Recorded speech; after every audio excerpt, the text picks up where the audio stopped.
Okey. Tadi Saudara Bat dan Cikgu Bat ada menyebut tentang politik baru ni ya. Rakyat itu sebagai main center, so yang betul lah. Okey, jadi saya lanjutkan sedikit kepada Saudara Suhaizan. Sebenarnya apakah jus penting politik baru ini? Adakah politik baru ini wujud lepas 2008 ke, atau sebelum ni sebenarnya memang tidak ada politik baru ke, atau sebenarnya politik baru sebenarnya memang benar-benar bergerak secara evolusi yang sekarang ini sudah sampai satu tahap yang semua sedar perkara tersebut? Silakan. Bismillahirrahmanirrahim. Assalamualaikum warahmatullahi wabarakatuh. Saya melihat beginilah, politik baru ini adalah satu bentuk perubahan.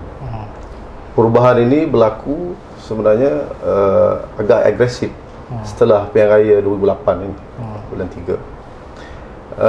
Perubahan ini adalah satu bentuk perubahan yang sebelum ini tidak begitu ketara.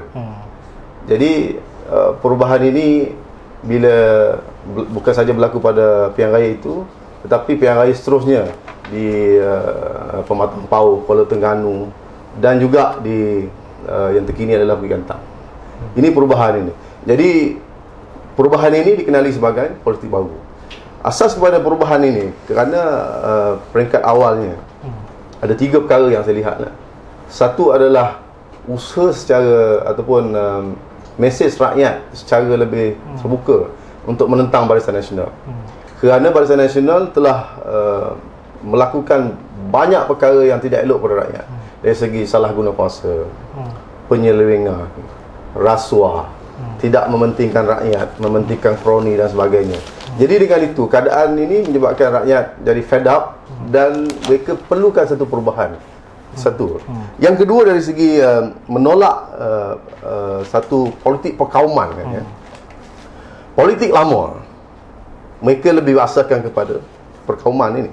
Maknanya UMNO dengan Melayunya, MCA dengan Cinanya, MIC dengan Indianya. Tetapi perubahan baru ini, mereka tidak memilih warna kulit. Yang penting kepada mereka, siapa yang boleh membela mereka, mereka akan jadikan sebagai pemimpin. Ini bukan teori, tapi ini adalah praktikal. Bila saya sendiri bertanding di Johor ni, bukan di negeri-negeri yang kita menang. Di Johor segi masyarakat Cina bercakap dengan kita. Dia kata, dulu wah memang sokong ikut kulit wah. Tapi sekarang kita sudah tukar.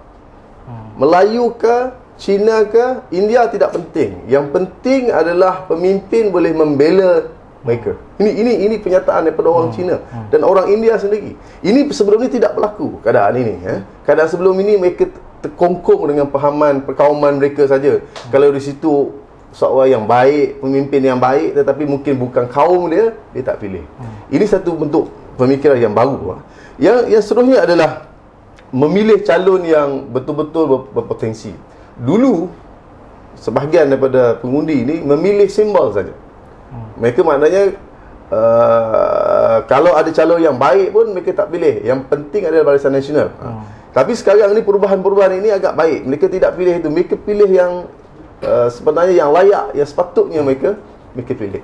Tetapi yang paling penting kepada saya, perubahan politik ini, perubahan politik baru ni adalah rakyat seolah-olah telah memberikan satu peluang, satu opportunity kepada Pakatan Rakyat khususnya untuk mereka pilih dalam pilihan raya ini. Soalnya apakah konten kepada politik baru ini? Macam mana bentuk politik baru yang nak diharapkan ni, political hope tadi ya. Rakyat menaruh harapan untuk satu perubahan. Tetapi perubahan yang macam mana? Apakah konten? Apakah rujukan? Apakah rujukan kepada perubahan ini?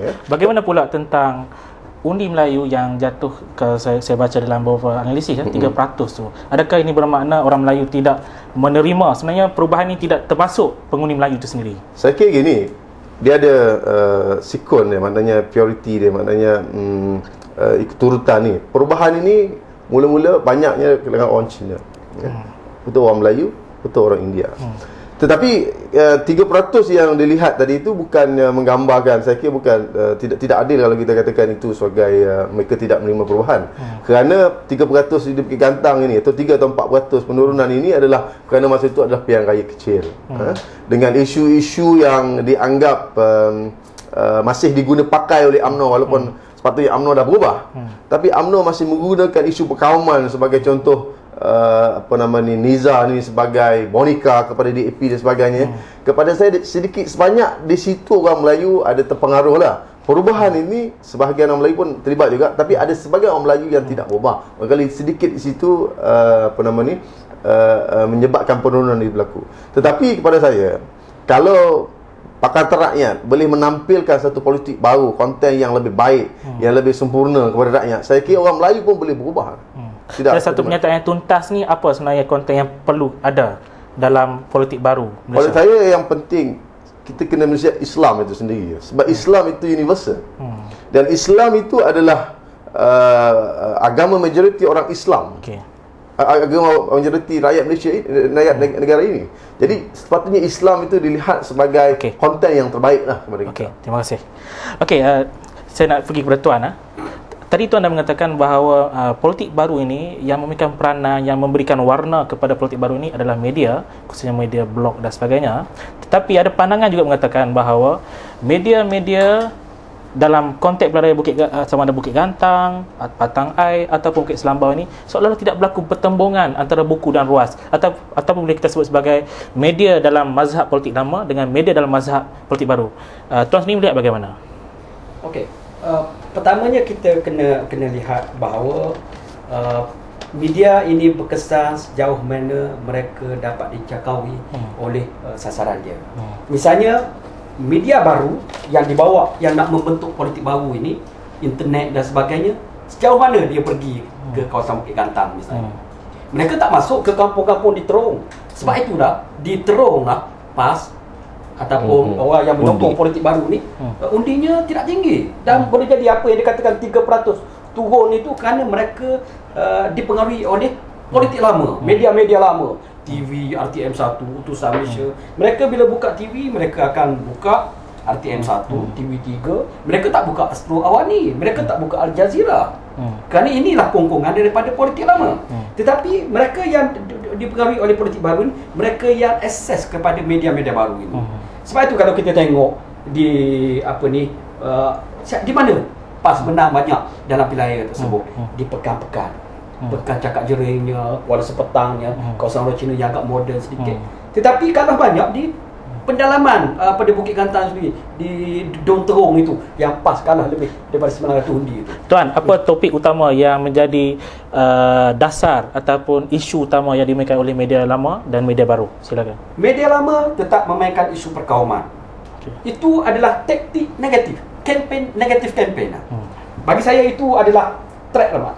Pergi saja, tengok saja apa saja, inilah isi yang nak dimasukkan, diasap ke dalam pemikiran penyokong-penyokong. Tetapi media baru membawa apa? Membawa satu pendekatan baru, cara bahawa kita hidup bermasyarakat, berbaik-baik. Tak boleh. Maknanya pendekatan Barisan Nasional, kita tengok kalau kita structure Barisan Nasional, mereka ada parti Melayu iaitu UMNO, parti Cina MCA, ataupun parti India MRC.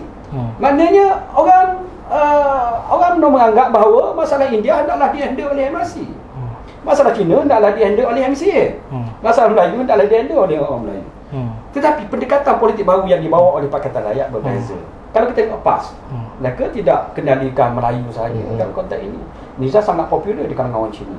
Begitu juga PKR, mereka tak handle orang Cina saja. Mereka kena di dalam parti mereka sendiri pun ada Cina, ada India sebagainya. Begitu juga di AP. Saya tak nampak bahawa Cina sekarang betul-betul pergi kepada pendekatan yang ekstrim itu.